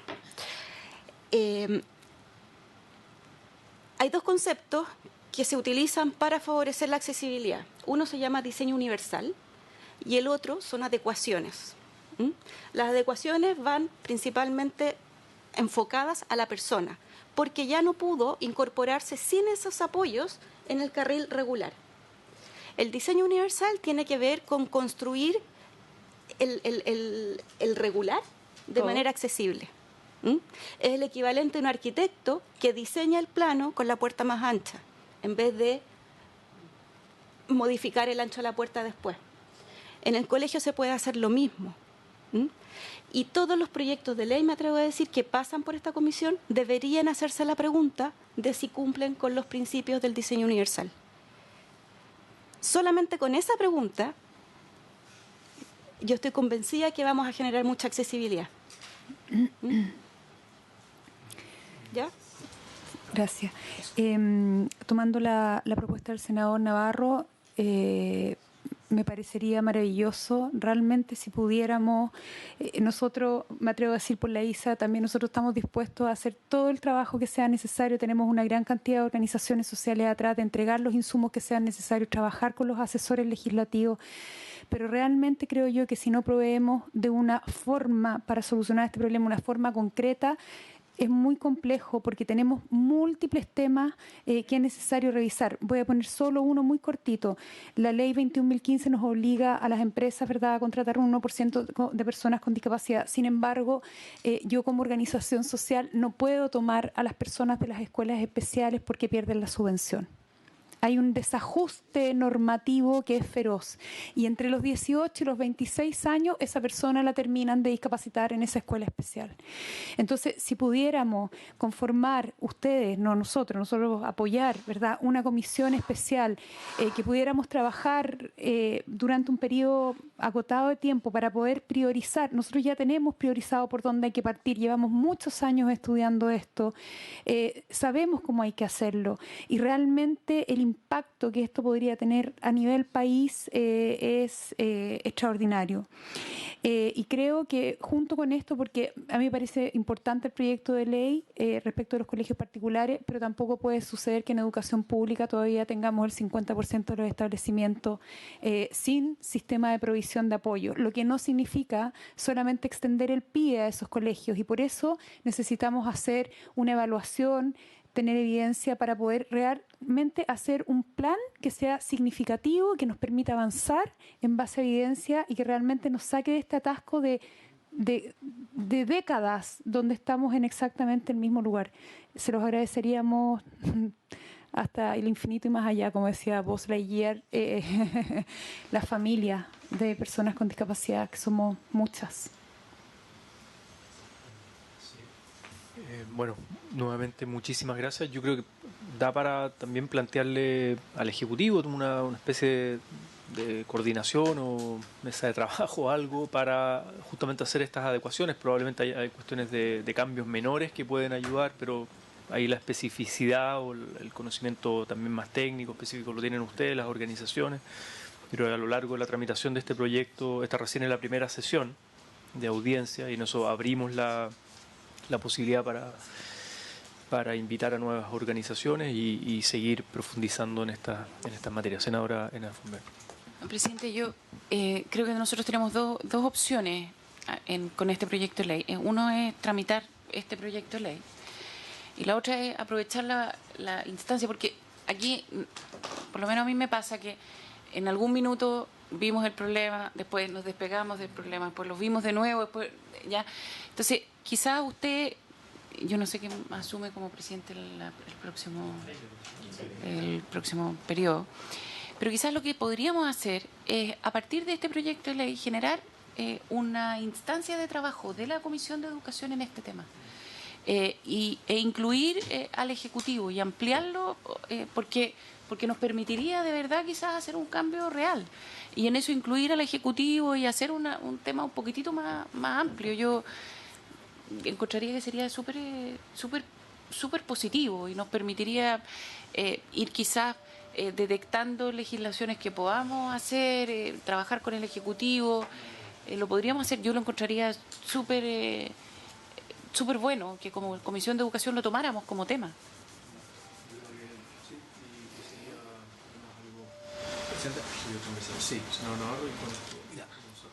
La forma que adquiera esto no va a ser lo más importante, sino que el trabajo que pueda desarrollar. Respecto a mi experiencia en la Cámara de Diputados, conformamos muchas comisiones especiales, es de que las comisiones permanentes, las urgencias del Ejecutivo terminan liquidando. Esta comisión ha sido, yo presidí esta comisión del Senado, tuve importantes proyectos y teníamos una situación que nos dejaba fuera. Y aquí, por tanto, ver la mejor fórmula dentro de la institucionalidad que nos permita tener permanencia y constancia. Pero la urgencia, quiero decirle, urgencia, hay que abocarse a debatir el proyecto completo y eso depende de una prioridad que no siempre es la prioridad que la Comisión tiene o la preocupación que tiene. Y más allá que el Ejecutivo también esté preocupado y los gobiernos estén preocupados, nos termina por comer y consumir completamente esta experiencia. Yo la he vivido. Por tanto, discutamos, yo le pido a la Comisión, presidente, ver cuál es la mejor fórmula, a ver si la próxima sesión, o antes de que termine este año legislativo, pudiéramos consensuar una fórmula para ese objetivo. Me dice, asesor, que el Ejecutivo tiene una comisión de trabajo en este tema con organizaciones y que todavía no ha presentado iniciativa de ley. Pero no sé si ustedes han estado participando en eso, nos puedan iluminar, ¿sí?